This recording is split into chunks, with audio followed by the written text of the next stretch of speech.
Hey guys, welcome back to a game I regret ever playing on my channel, but you seem fine.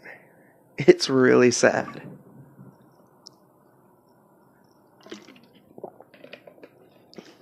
And it's mostly sad because I can relate to the character and what she's going through. Because I used to have the same problems. For those of you who don't know, this game is about, it's about invisible illnesses like depression and just all around bad vibes. Stuff that makes you not want to get out of bed.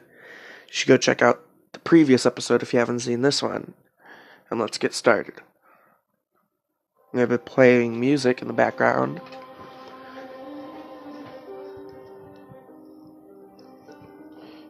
And let's start, I guess.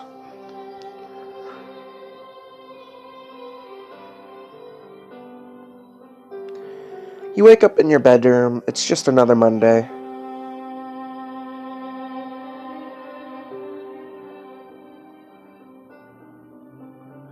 Go back to sleep. Get up is crossed out. Let's get up. That's not possible. You wake up again. It's still Monday. Get up. You try, but you wake up again. It's still Monday, you think. Get up. You fall back asleep.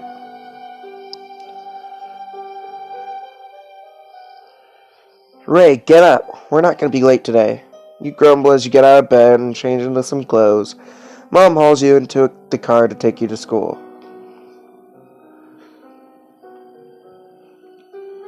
It's fall. Semester again. It's been 1 year since all this began, and despite being back at school semi-regularly, you still feel like you are always missing class to catch up on sleep. Not to mention, you're still tired all the time. You fall asleep in a couple of your classes, but you end up making it through the... Oh, Jesus Christ, hang on.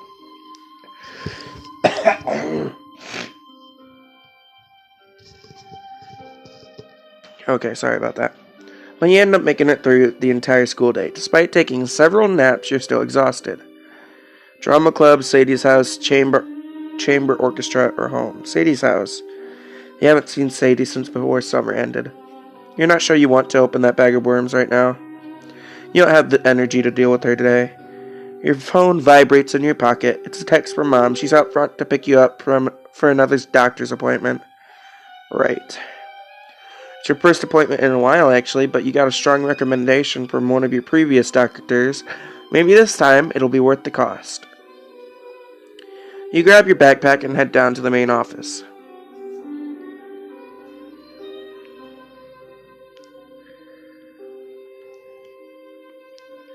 By the end of last year, your family was too broke to see any more doctors, and that's not even considering the emotional cost of it all.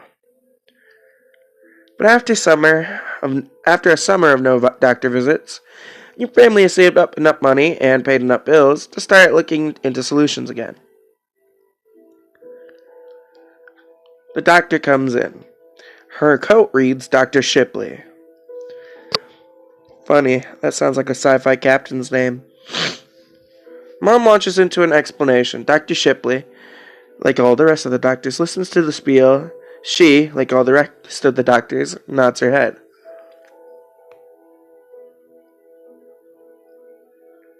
Sounds like you'll benefit from a sleep study, although it could still be something else.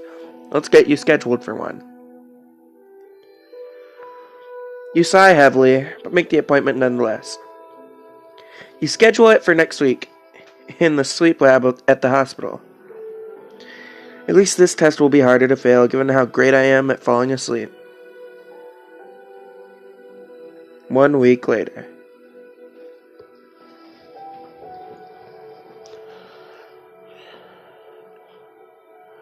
Mom drags you to the sleep center for your sleep study. You've never stayed overnight at a hospital before, but this place is different than you expected. It's kind of cozy with lots of closed-off rooms. After getting checked in, you're shown to your room. The sleep tech attaches what seems to be electrodes to your head, chest, and legs. He also puts 2 elastic bands around your chest to monitor your breathing. Mom looks down at you. You look like a robot. You snicker. She kisses you on the head. I'll be back in the morning. Sleep tight. Dude, if that was my kid, I'd be sleeping in that chair that was over there. You crawl under the covers, the lights are off, and the sleep tech talks to you over the intercom. He asks you to close your eyes, look up, look down, look side to side, checking to see if the monitoring equipment is working properly. Okay, you're all set. Shout if you need anything. You fade into sleep.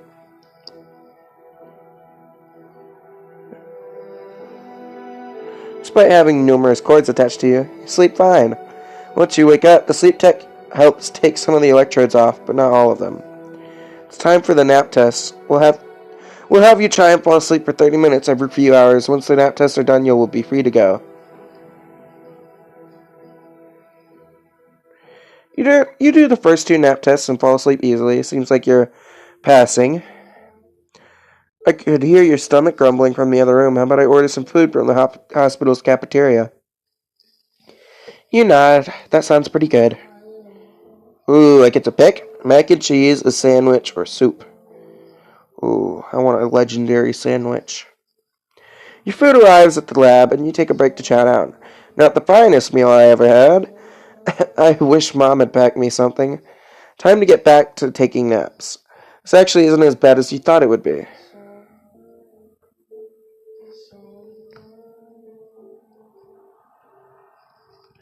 You finish up the rest of the nap test. Finally, it's time to go home. The sleep tech takes the rest of the electrodes off your head and releases you from the elastic bands. Mom has been waiting for you outside. She gives you a hug. How'd it go? Did you sleep okay? Tell her about the food, tell her about the nap test, say nothing. Tell her about the food. Lunch was terrible. That sandwich really can't compare to your green bean casserole. Please tell me we're having something tasty for dinner. Mom smiles. We can. What are you in the mood for? Spices. Literally any spice or flavor whatsoever will be an improvement. Tikka masala? Perfect. I'll even take leftovers if we have any. 2 of you head out the door and home without another word about the study. Several weeks later. What is with all the time skips in this game, actually? You finally get a letter in the mail and a phone call from the sleep doctor. Mom talked with her on the phone for a while, but you've come to see her in person. No doubt you're just waiting to get informed about yet another dead end. So we got your results back from the sleep study. I understand you've been looking for answers for quite some time, yes? You give her a weak nod. She hands you a pack of papers that has some charts and numbers you don't understand. Well, after reviewing the test results, I feel confident that your symptoms are tied to a condition you may have heard of before. It seems like you have narcolepsy. You look up at her and stare in disbelief. Wait. It's been so long. Since all this madness began. Is this it? Are you here? Do you finally have an answer? Do you finally have your answer? Jesus Christ, what is with the rock and roll all of a sudden in the background?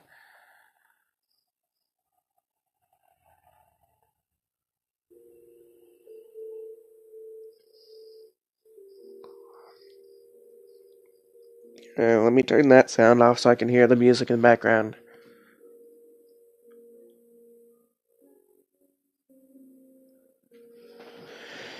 Alright, have you finally gotten your answer? But narcolepsy isn't right. I've seen on TV that people just fall over all the time, usually for comedic effect.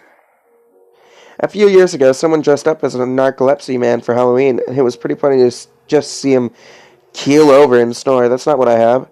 Narcolepsy affects the brain's ability to regulate sleeping and waking cycles, which is characterized by excessive sleepiness during the day, falling asleep for short spurts of time.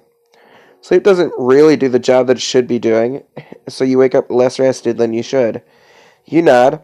What she is saying is actually making a lot of sense. Also, your story lines up with many that we get here at the sleep center. Most patients present symptoms between the ages of 10 and 20 and often visit many physicians before receiving a diagnosis, if they ever do at all. With proper resource management and follow-ups, it is absolutely possible to live a full life with this condition. Tears come to your eyes and you feel lighter, almost. The thing you've been living with, the silent monster, it finally has a name. Instead of shrugging when people ask you what's wrong, you finally have a real answer. Mom gives you a hug. She's crying too. Damn, they're both crying. This is sad, but happy. You thank the doctor and schedule another appointment for a more in-depth session later on. Watch, she's gonna have mixed up the fucking patients. You and Mom are quiet in the car ride home. Her entire demeanor has relaxed and you can see her relief. It's been a long couple of years for the both of you. Still, I like how they're both standing up on the car seats too. Still, after the initial happiness of the diagnosis, a somber feeling has settled with you.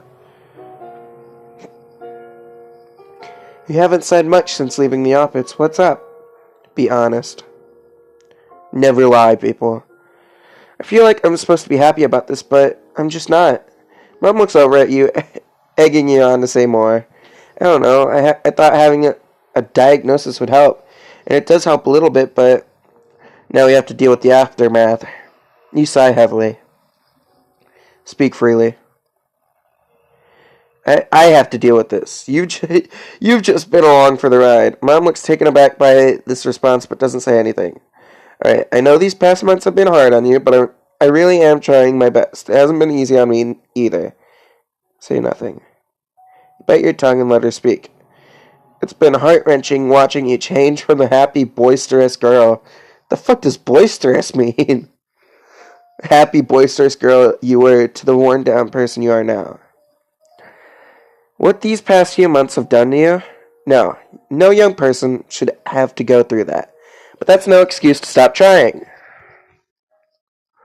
Tears threaten to spill from your eyes and your hands shake.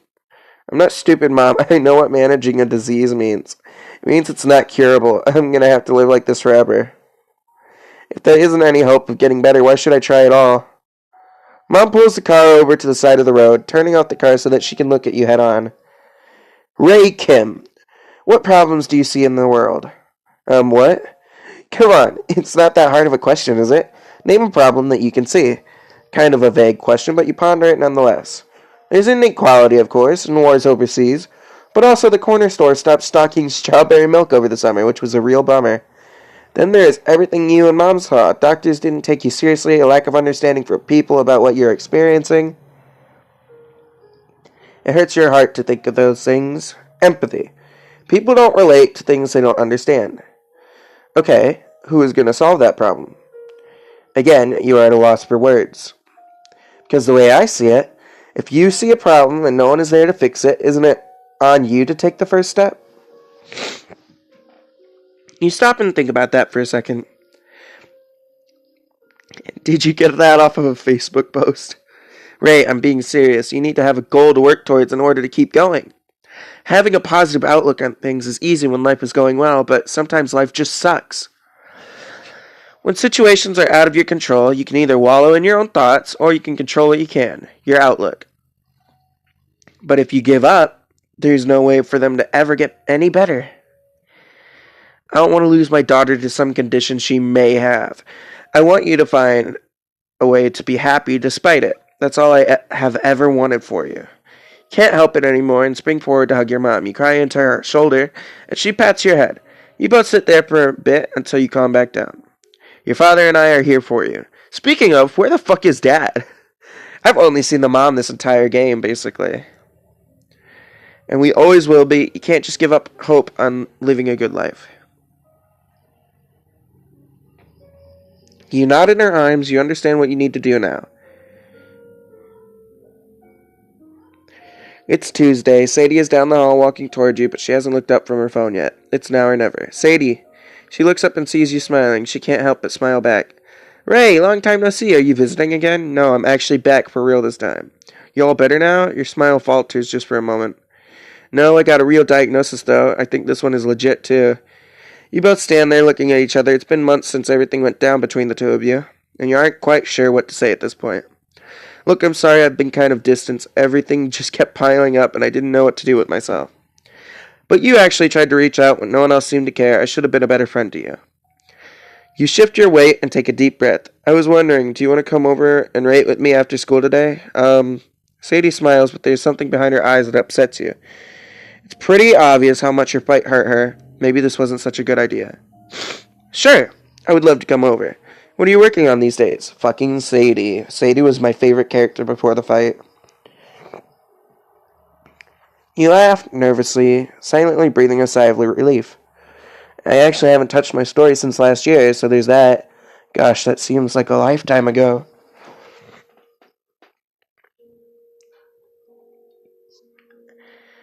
I mean, it was a long time ago. I've been writing a lot since you've been gone. This summer, I finished the first draft of that novel that I've been working on.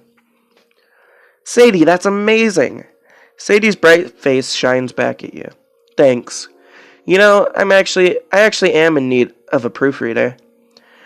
The members of the writing club are not the best help when it comes to sentence structure, but that's expected when your club is 90% freshmen. Whoa, wait, writing club? Yeah, I kinda started it last year after winter break. We only have a couple members, but there's this one girl, Alyssa. I think you would really like her. You giggle at Sadie's shyness, but it's obvious she's really proud of the club. You never would have guessed that she would start one on her own. Then again, it has been a whole year since you hung out together. Maybe you weren't the only one to change. Well, if you happen to be accepting new members, are you kidding? Of course she can join, but I have to warn you, it does conflict with drama club. That's alright. I always did like watching theater more than doing it. The two of you laugh and chat all the way to her house. Turns out there's a lot to catch up on. Fucking Sadie, let's go!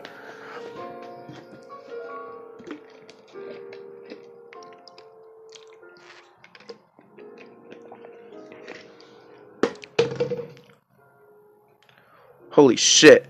We're at a Comic-Con. You girls have a good time and stay safe. Remember, if anyone makes you uncomfortable, you have my permission to punch them in the face. What? That's just fucking mean. What if someone walks up to them and they just fucking mistake them for another person? They're allowed to punch them in the face because they felt uncomfortable? I call bullshit. I call bullshit on this mom. That's not a good mom. Well, she is a good mom, but that's not good. Unless she was joking. Thanks, Mom. No, they didn't. They took it seriously. And if anyone touches you, okay, that I can understand. If anyone, walks up and fucking grabs their arm and starts walking away, fucking punch them. I don't care. If anyone touches you, thanks, Mom. Okay, have fun. I packed you both green bean casserole in case you got hungry. Really? You made green bean casserole again? Went over so well at the potluck, how could I not? I'll be back to pick you up at 4. You and Sadie wave goodbye to Mom as she drives off.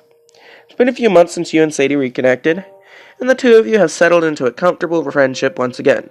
It's a little different from before, but just as loving. Sadie wasn't the one to bring up going to the anime convention. Oh, Sadie was the one to bring up going to the anime convention that's held downtown every year. You never had the guts to go before, but after everything that's happened over the past few years, you decided it was time to step out of your comfort zone. Alright, the Super Space Sailors voice actors have a panel at 2:15. Until then, we can take a look at the show floor. Aye, Captain Itami, I'll set a course. Thank you, Miss Starling. What the fuck kind of names are these? You and Sadie set off through the aisles of the show floor. Vendors crowd the exhibit hall with all sorts of merchandise, plushies, clothes, art books, you name it. Plus, there are cosplayers everywhere, as conventions tend to have. Whoa, what are all those people crowding around over there? I think that's the artist who draws dark and gritty takes on things that definitely don't need to be dark and gritty. That seems interesting. Sure, but you can only see so many teddy bear homicide detectives before it gets old. I'll take your word for that one, Sades. You and Sadie laugh, hoping he didn't hear you criticize his work. So how goes the new medication? It seems like it may be working, but it's too early to say for sure. I'm just glad this one doesn't make me feel so jittery. Sadie nods along. You remember talking her ear off nonstop when you tried the last medication. It was supposed to keep you awake during the day, but instead it made your heart race and your whole body feel twitchy. Medication management has been its own journey as well. You've lost count of the number of meds you've tried. As of yet, you have not found a perfect balance between treatments and side effects. Hey, want to take a tour down Artist's Alley? Dude, that sounds like a fucking graffiti alley. An alley completely made of graffiti. I would love to go down one of those. The two of you take a hard left and head down the path of posters and prints that line the hallway. That line the way. Oh. An interesting piece of art catches your eye hanging on the wall at one of the booths. Hey Sadie, wait up a second. You talk with the artist and she pulls the poster down off the wall. Sadie gives you a bit of a side-eye glance. You hold the piece in your hands. It's a picture of a cello, but the background is made up of playbills from various musicals. Seems like it was made for you. Wow, seems abstract, although the use of color is très magnifique. You smile at her lame attempt to be bilingual. I like it. Definitely worth the price tag. You hold the picture up to the light. This is going right up on your wall when you get home. Having to quit orchestra and drama club has been tough. You don't see your friends nearly as much anymore, but focusing on schoolwork has paid off pretty well. It took some time to get into the swing of things, but you're going to pass all of your classes this year. Your homeroom teacher even told you how impressed she was. You gently place the picture in your bag and continue with Sadie. I was meaning to ask you, Alyssa and I are going to stop by the new boba place down the street tonight. You want to come? I would, but I have a doctor's appointment today. No rest for the wicked, as they say. Oh, well, we can postpone if you want. Oh no, you guys go have fun. But let me know what flavors they have. We can go some other time. Sadie smiles at you and nods. Lately, you've had to pick and choose when and where to spend your energy. It's just another part of your life that you've had to adjust to. Hey, let's take a picture. Right now? No time like the present. You pull out your phone and open the front-facing camera. You and Sadie squeeze together and put on your biggest smiles. Smile!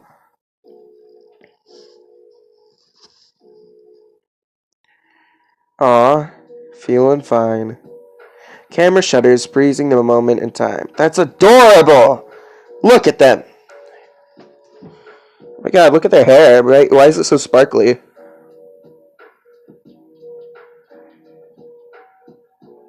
They look so happy.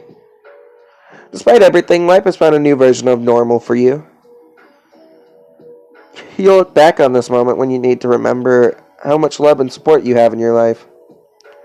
And you'll keep on smiling. Damn, man. That's sad. Oh, that's the end.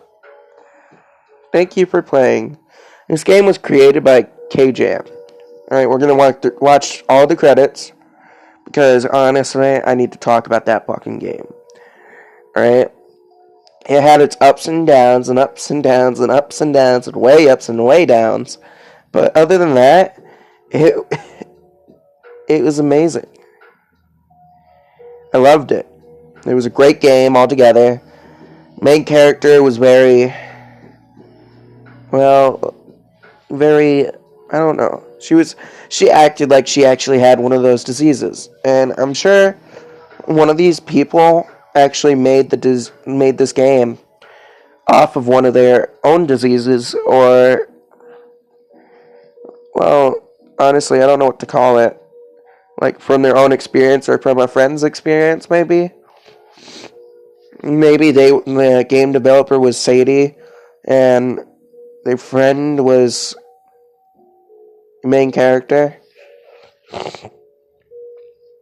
But then again, how would they know what their mom and dad were saying all the time?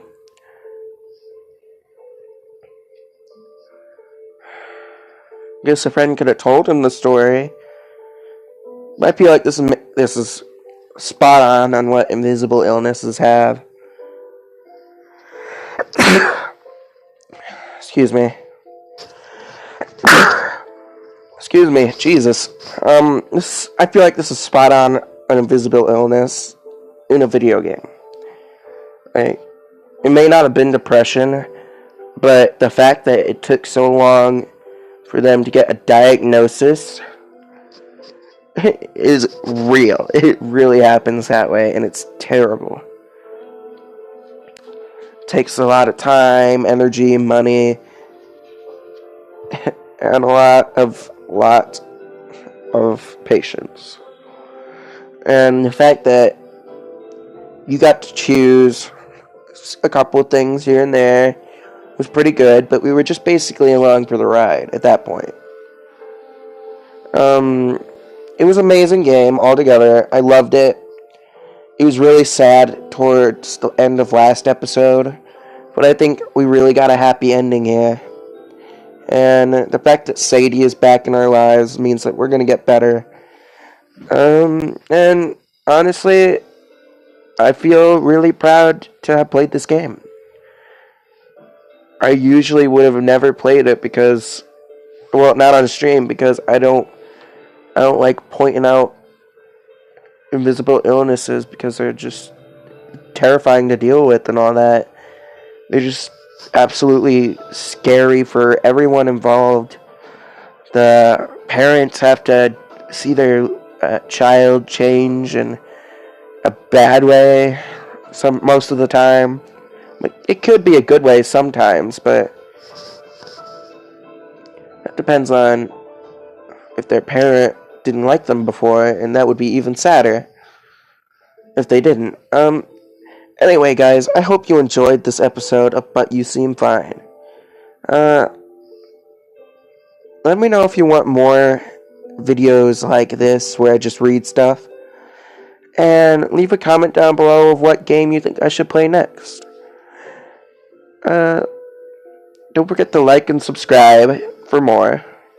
And I'll see you guys in the next video. Bye.